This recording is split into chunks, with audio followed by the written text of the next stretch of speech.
চাই, আমরা ইতিমধ্যে আপনার অনেক বক্তব্য শুনেছি যে ইফতারির চিন্তার কারণে আপনার পুলিশ থেকে চাকরি চলে যায়, আসলে কি ঘটনা ছিল? ঘটনাটা ছিল আমাদের ওই রাজারবাগ পুলিশ লাইনে মেসে আমাদের ইফতারি কোনো ব্যবস্থা ছিল না।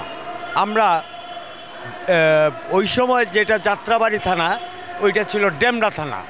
আমরা রাত্রিকালীন ডিউটি পালন করি এবং সেহরির টাইমে আমাদের সেহরি খাওয়ানো হয়। তো সেহরি খেয়ে দিয়ে আমরা পুনরায় পোস্টে চলে যাই। পরবর্তীতে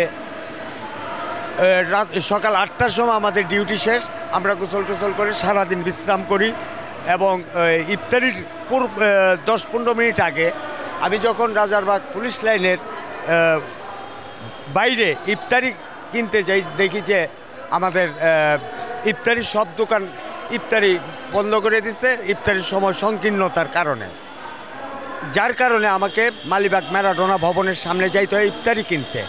পূর্বে যে কে বা কারা কী গণ্ডগোল হয়েছে আমি কিছুই জানি না। গণ্ডগোলের কথা শুনে আমি দ্রুত রাজারবাগ পুলিশ লাইনে আসার পথে আমাকে বলতেছে যে ছাত্র দলের যে সন্ত্রাসী গ্রুপ তাদের মধ্যে একজন একে ধরেছি। সাথে সাথে রমনা থানা পুলিশকে খবর দেওয়া হয়। খবর দেওয়া হলে পুলিশ আমাকে থানায় নিয়ে আসে। তো আমি আমার নিজেকে পুলিশ পরিচয় দিই এবং আমি ইফতারি ক্রয় করার জন্য এসেছিলাম। এটা আমি তাদেরকে বারবার মিনতি করি যে আমি রোজা আছে, আমার পকেটে 20টা টাকা আছে, আর কিছুই নেই। অতএব আমাকে কি চিন্তায় এটা আমি বুঝতে পারলাম না। তো তৎকালীন ওই রমনা থানা পুলিশ তখন তদন্ত করে দেখে যে এটা আসলে একটা ভুলবশত তাকে ধরা হয়েছে। তো প্রকৃতপক্ষে যদি ছিনতাইয়ের কোনো ঘটনা ঘটতো তাহলে অবশ্যই এখানে একটা ফৌজদারি মামলা আসে। আমার বিরুদ্ধে কোনো ফৌজদারি মামলা নাই। অহেতুক তৎকালীন এসি বঙ্গভবন মুজিবুর রহমান সাহেব এবং তৎকালীন ডিসি হেডকোয়ার্টার নববিক্রম কিশোর ত্রিপুরা আমাকে ওই সময় বরখাস্ত করে ইফতারি ছিনতাইয়ের মিথ্যা একটা অভিযোগের প্রেক্ষিতে। আমার প্রশ্ন, আমাদের রমজান মাস ছাড়া প্রতি মাসে আমাদেরকে 3 টাইম খাবার দেওয়া হতো, সকালে নাস্তা, রুটি, দুপুরে এবং রাত্রে ভাত। কিন্তু রমজান মাসে ইফতারির কোনো সিস্টেম ছিল না। আমরা কেন রাজারবাগের বাইরে ইফতারি ক্রয় করতে যাব, এইটা কিন্তু কেউ আমাদের দেখেনি। তাহলে এই যে ইফতারি ক্রয় করতে যেয়ে কেন আমি ইফতারি ছিনতাইকারী হলাম বা আমাকে ডিপার্টমেন্টে এই যে একটা মিথ্যা অভিযোগের প্রেক্ষিতে। আপনি তো রোজা রেখেছিলেন? জি। আর রোজার ইফতারি কিনতে গিয়েছিলেন? জি জি, ইফতারি কিনতে গিয়েছি। এই আপনার ইফতারির চিন্তায় অভিযোগে আপনার চাকরি চলে যায়? জি জি।